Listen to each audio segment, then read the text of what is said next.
Olá, saudações a todos. Eu me chamo Marcos Rossi Santos, sou biólogo, sou professor colaborador junto à UFBA, no programa de Ecologia e Biomonitoramento. E estou aqui hoje com vocês para contar um pouco sobre o que a gente vem fazendo para colaborar com o programa e para esse tema interessante que é a sociedade e a ciência.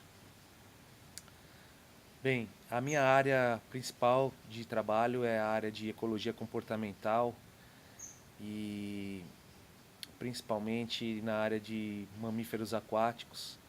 E aí eu tenho me dedicado nos últimos anos à pesquisa em ecologia marinha, em conservação do ambiente marinho através desses animais. E há 4 anos eu me tornei professor da Universidade Federal do Recôncavo, onde eu coordeno as atividades do LEAC, o Laboratório de Ecologia Acústica e Comportamento Animal da UFRB.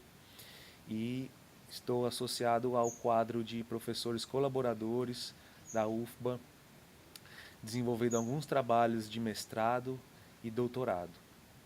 Então, primeiramente queria lembrar qual que é a relação importante que o nosso trabalho tem com esse tema de sociedade e ciência.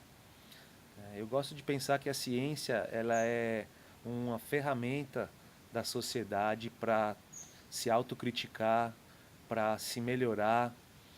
E nesse sentido é muito interessante a gente desenvolver esse olhar para as questões ambientais, que é a nossa área de formação, e perceber como ambientes naturais são importantes, né, devem ter interesse pela sociedade.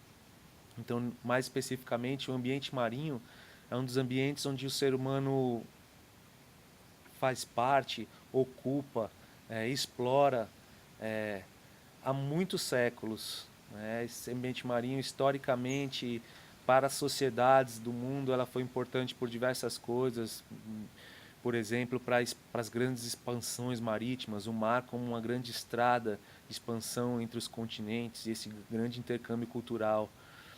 Então, todas as nações elas são baseadas por essa herança de interesse, né, pelo ambiente marinho. Eu acho que é uma coisa que une a ciência e a sociedade ao próprio mar e nos leva também a esses animais que a gente estuda.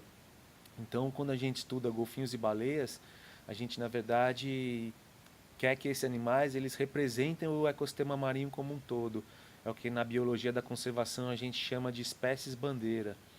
Então são animais que eles ocupam locais bem importantes na cadeia alimentar desses ambientes e nesse sentido a ocorrência desses animais ela pode também representar uma certa situação de saúde, né, de equilíbrio desses ambientes onde ele frequenta.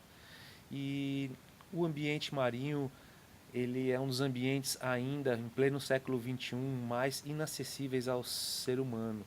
Então, hoje em dia, a gente conhece até muito mais do nosso espaço sideral do que do nosso próprio fundo oceânico. Então, nesse sentido, acredito que a missão do LEAC é contribuir para os estudos de ecologia, comportamento e que vise a conservação desses ecossistemas marinhos através da pesquisa com cetáceos.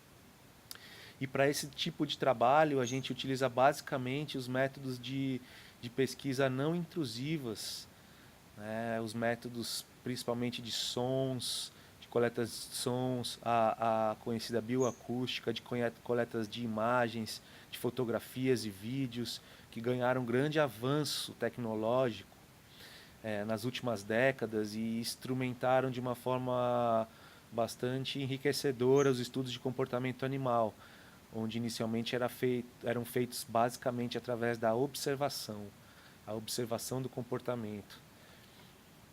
Então, nesse sentido, a gente vem desenvolvendo alguns trabalhos interessantes junto ao laboratório, tendo como espécies-alvo em relação aos mamíferos marinhos, principalmente a baleia jubarte, que é um animal migratório que passa parte do ano, de 5 a 6 meses do ano aqui na região da Bahia.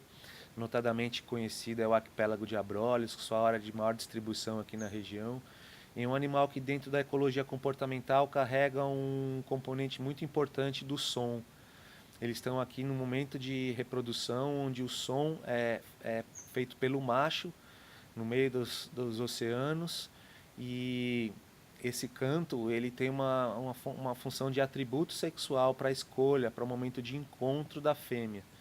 Né? Apesar de várias hipóteses, esses são até hoje, o que especificamente ele quer dizer ainda é motivo de debate, mas o que é consenso é que ele é um comportamento muito importante nesse momento de reprodução desses animais aqui. E com o avanço da sociedade na beira dos mares, muito, muito se avançou também a questão dos impactos sobre esse ecossistema. Então, os impactos marinhos estão dentro dos mais falados hoje na atualidade. E dentro dos impactos marinhos, o que é muito discutido e muito preocupante é a questão da ensonificação, do excesso de ruídos humanos no ambiente marinho. Então, isso é particularmente interessante para esses estudos de ecologia acústica, onde a gente busca compreender melhor ah, todos os componentes de som dentro de uma determinada paisagem, de um determinado hábitat acústico. Então essa é uma das frentes de estudo do nosso laboratório. A gente faz alguma coisa nesse sentido também com os botos cinzas, que é o Sotalia guianense, na Baía de Todos os Santos. Então existe uma população desse golfinho que tem uma distribuição ao longo da costa brasileira, de certa forma contínua. Na Baía de Todos os Santos ocorrem grupos grandes desses animais, diferente de alguns outros locais da costa. E mesmo com estudos já direcionados há algumas décadas, ainda a gente tem poucas informações concretas e publicadas sobre essa população. Então, além desses estudos acústicos, a gente também desenvolve trabalhos utilizando a fotografia como ferramenta de ecologia populacional. A gente tem um projeto de mestrado sendo desenvolvido pelo Vitor Bandeira sobre a estimativa populacional de botos que frequentam a Baía de Todos os Santos através da fotoidentificação. Então, fotografando a nadadeira dorsal de cada animal, a gente consegue, ao longo de um período de tempo, traçar a trajetória desse animal e compreender aspectos importantes de sua ecologia, sua movimentação, seu uso de hábitat, sua associação com outros animais e outras informações como a própria estimativa de número dessa população, quantos animais que frequentam essa região.